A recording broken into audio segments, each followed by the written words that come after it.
I'm Janet Axten. I'm the Heritage Manager of St Ives Archive, which opened to the public in 1996. We collect the history, all aspects of St Ives.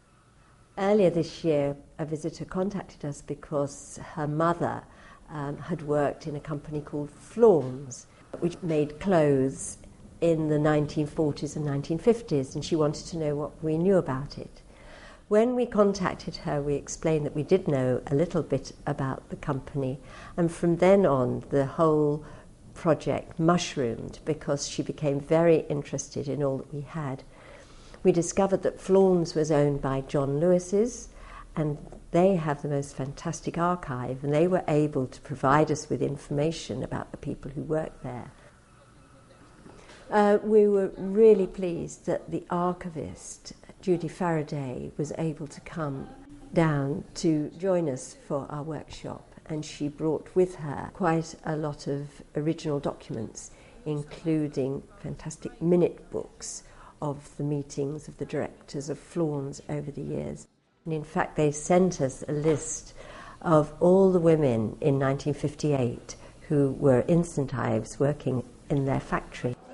There were lots of machinists, and in the document that I've got here, which relates to an article in one of the local house magazines, it says that there are 81 partners employed with over 7 years membership. This is in 1958. And that they've got a waiting list of girls who want to join, coming straight from school at the age of 15. So it was obviously a very well-loved institution within St Ives, and a lot of ladies wanted to come and work there. And we contacted all the women, as many of them this summer who are still alive, and invited them to a tea party in June. We expected about 20 or 25 people, and in the event we had over 50 people, and many of them hadn't seen each other for ages. It was a very exciting occasion. And we asked them whether they would like to be part of a bigger workshop where we could learn much more about them and the work that they did. But Florns wasn't the only company making textiles in St Ives. Ever since 1926, we'd had the Crysede silk factory situated in an old pilchard cellar, which was now empty, down by the island. And that was taken over by two Yorkshiremen, Tom Heron, the managing director, and Alex Walker, who was a brilliant designer. He was an artist, and he turned his paintings into designs. And in this factory, beautiful silk clothes were made. They were printed by hand block prints, to beautiful designs by Alex Walker in all sorts of different colourways. But unfortunately, Tom Heron had to leave in 1939, and the company limped along until 1939 when it went bankrupt. And we've discovered that there was a connection between Crysede and the managers of Florns. When Florns was bombed in London in 1940, they moved the workforce down to St Ives because they knew that there was a workforce of women who were used to making clothes, which was very unusual for Cornwall. Florns opened up in a separate factory, but just down the road from where the Crysede silk factory had been. And the factory itself was taken over by a company called Hamptons, but because of the war, they organised for camouflage nets to be made. Nets had been made by the fishermen for years, because fishing is the major industry. Every woman and daughter knew how to make nets. So they made the nets at home, and then they brought them to the factory. And they were then converted into camouflage nets by putting strips of material through the mesh. And then these nets would be put over tanks and other things to hide them. They made a number of other things at Hamptons that to do with war work, and in fact they worked 24 hours. There were 3 shifts, and the women even worked the night shift. When the war was over, Hamptons took it back over again, and they made mattresses. but soon after they began to make clothes and overalls and other garments. And then Florns, a few years later, was taken over by a company called Berketex, and then it closed down and they moved into the factory that Hamptons had occupied. But by 1977 there was no requirement for home-produced garments like that, and there was no work, and it closed down. So it was a really difficult time because there was a lot of unemployment. But I should say that those series of companies really provide an enormous amount of employment, especially for women, for those 40 years. Just to give you an example, girls would leave school at 14, and just before the war there weren't any jobs at all, and so doing war work at the factory suddenly produced jobs for a group of young women who would never have been able to be employed. So we must remember how important these businesses were to the economy of the town. Our workshop was very well organised. We advertised it widely and also had written to the people who we'd invited to the tea party earlier in the year. When they arrived, we asked them whether they had been involved with any of the companies, and if they had, we gave them a name tag so that we'd know who they'd worked for, and so we'd be able to talk to them. We asked them also to bring in anything that they might have, any memorabilia from their time there.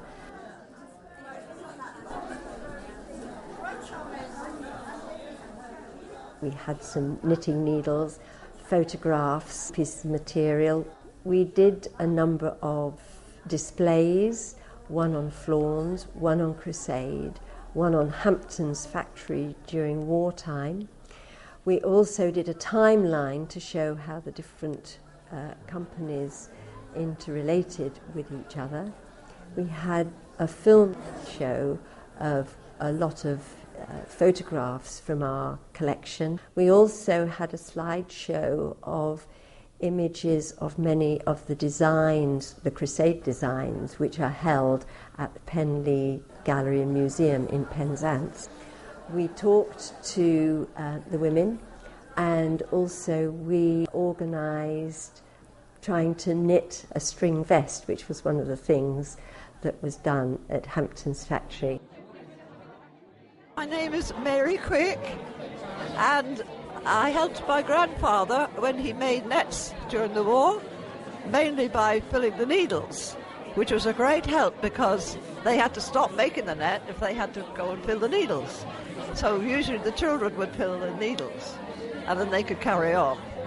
But it was a very dirty business, really. Sisal leaves a lot of dust, and some people made nets in their houses, but it was dirty. But my grandfather was in his loft, his net loft, and he made his nets there. It was good fun compared to what life seems to be like in these days, and especially at Christmas. We always made, we would do certain things at Christmas that was fun, although we were still working. We had to learn to do the stitching and how to do certain things on the garment. Some were easier to make than others. I mean, if we made evening dresses, they would take longer. And of course, with the different materials, you had to be very careful that you didn't mark them or get oil or anything on them. And then I went upstairs in the big room and was on the machines making dresses.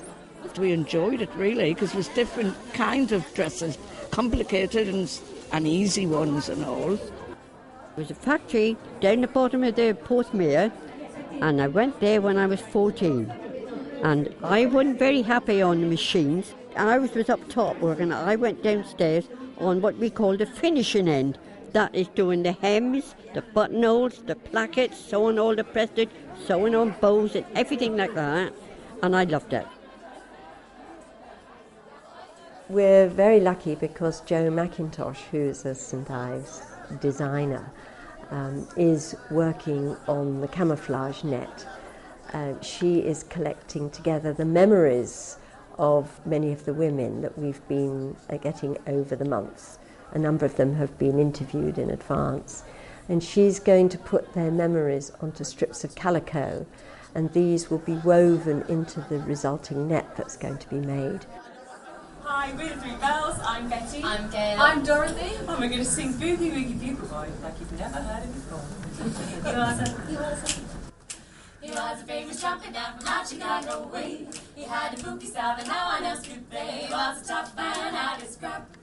But then his number came up and he was down with the drive. He's in the army now, I'm going reveille. In the middle of the workshop, we were visited by 3 young women, and they sing songs from the 1940s and wartime songs. They sang 3 songs, and they were in rather lovely 1940s floral print dresses, and they're wonderful 1940s hairstyles, and they sing in close harmony. And they were absolutely marvellous, brought back wonderful memories of the music of that time.